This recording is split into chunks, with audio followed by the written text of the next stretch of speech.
Aries, hi! Welcome to Mystic Queen PH. At ito yung energy update for you, January 16 to 31, 2026. Ayan, so we will see ano yung energies for you second half ng January. So general reading, just take what resonates. And also, ito lang yung account ko. Ingat kayo sa mga nagpapanggap na Mystic Queen PH. I will not message you or follow you para mag-offer ng services. Okay, let's see Aries. What's the energy? Ano yung energy for Aries? January 16 to 31. Celebration. Oh, meron kayong isi-celebrate. Meron ditong meron kayong na-achieve na goal. Yung iba nanalo sa sa raffle o kaya naman yung inyong mga goal sa trabaho nyo, nakuha nyo. Yung iba, nakapasa kayo sa exam. May celebration. Kasi you're like in the pedestal So you're being recognized. No? Nare-recognize yung galing mo, yung talino mo, yung abilidad mo. So people are celebrating your success. You also have freedom. So, ito pagpapalaya. So, maaring isa rin to sa sineselebrate mo. Nakalaya ka na sa isang toxic situation, toxic relationship, or mas meron ka ng freedom ngayon na magawa yung gusto mo. Ano man yung mga bagay na pumipigil sa'yo before, no? Ngayong second half ng January, you're going to free yourself. Ayan, ay mga goals mo talaga, oh. Some of you, meron kayong mentor, tumutulong sa inyo. Pwedeng direct mentor, pwedeng indirect mentor. Indirect mentor, ito yung mga hindi mo naman talaga personal na nakakausap, pero may natututunan ka sa kanila. Yung direct mentor naman, ito yung talagang nakausap mo, teacher mo, or someone na wise sa buhay mo na nagbibigay ng advice. So, you are finally reaching your goals. Yung iba rito, kung may mga exams kayo, like yung mga licensure exam, ayan, may makakapasa or nakapasa. Or any exams na yun yung goal mo na makuha para mangyari na yung gusto mo. Lalo na, halimbawa, may exam ka para makapag-abroad, ganun. Or merong visa. Ang tawag doon? Hindi lang exam sa yung PR, oo, residency, ganyan. Mga exam, ewan ko. Basta ganun. Let's see what else. For Aries. O, diba?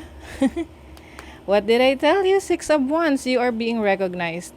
Yung iba sa inyo, Aries, sisikat kayo. So, hindi naman porket sinabi sisikat, magiging artista ka na. Or pwede rin naman ganun, diba? But, syempre, hindi naman lahat nagiging artista. Ibig sabihin nito, merong sisikat ka sa field mo, sa area of work mo, sa career mo, sa business mo. Ayan, meron ding stability sa iyong kaperahan, sa finances mo.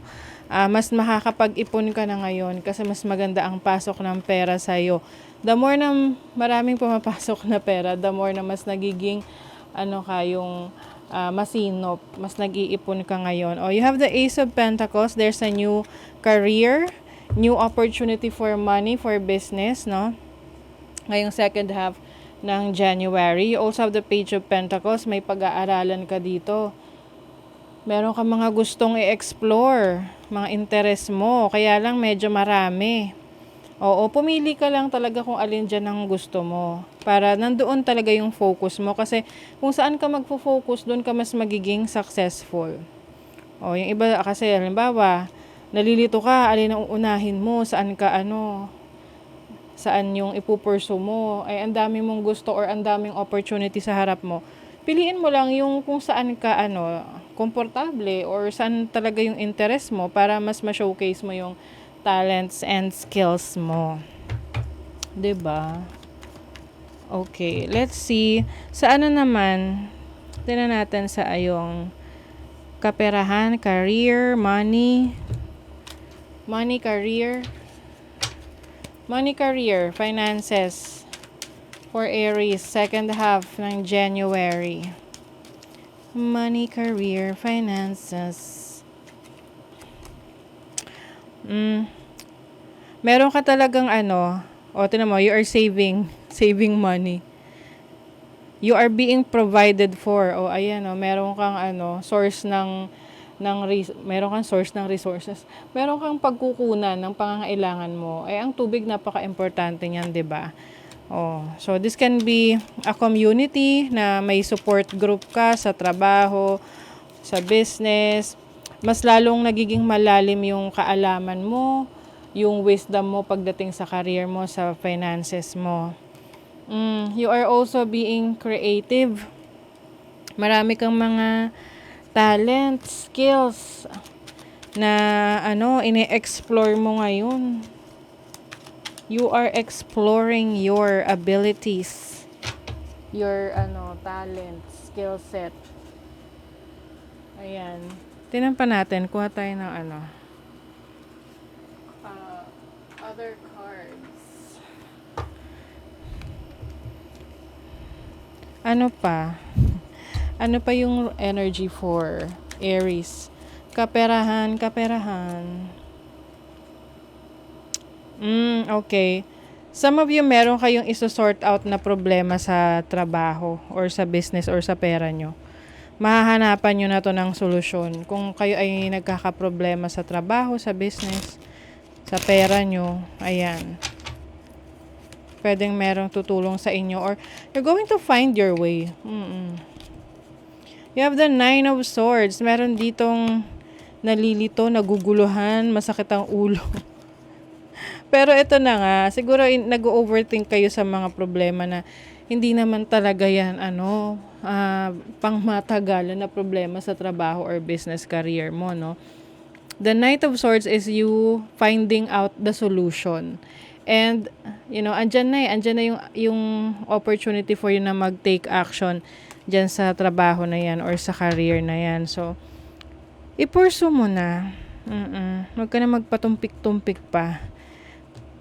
At kung ino-overthink mo, paano mo masisimulan kung di mo, gagawin? Kung iisipin mo lang ng iisipin. 'Di ba? Okay, sa love life naman, tingnan natin.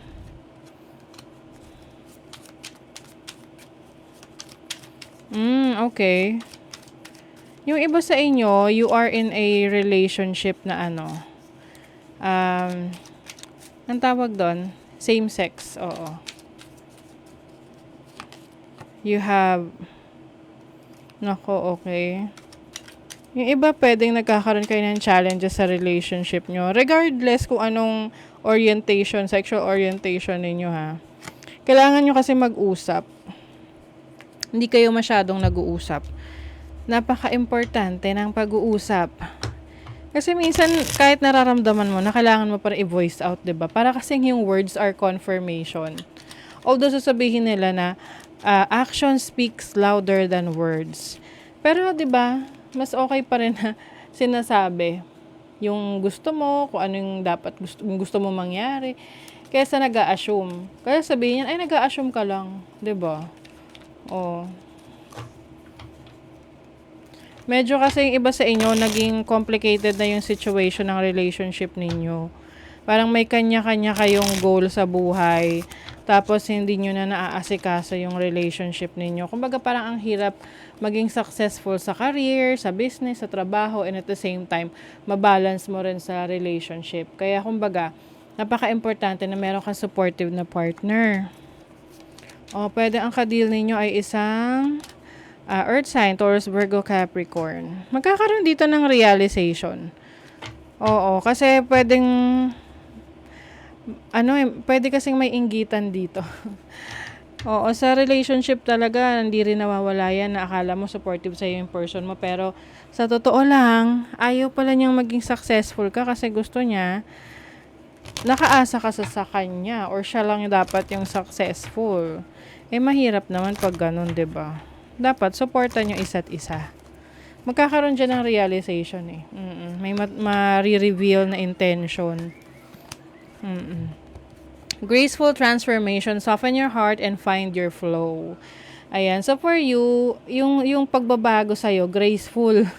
Hindi yung parang biglaan, magulo. So, dahil na rin sa, sa mga naging experiences mo in the past, kumbaga mas naging wiser ka na ngayon, na kung may mga nakikita mong pagbabago sa buhay mo, nagiging open ka na doon, at yung mga dati mong experiences, marami ka ng lesson na natutunan doon.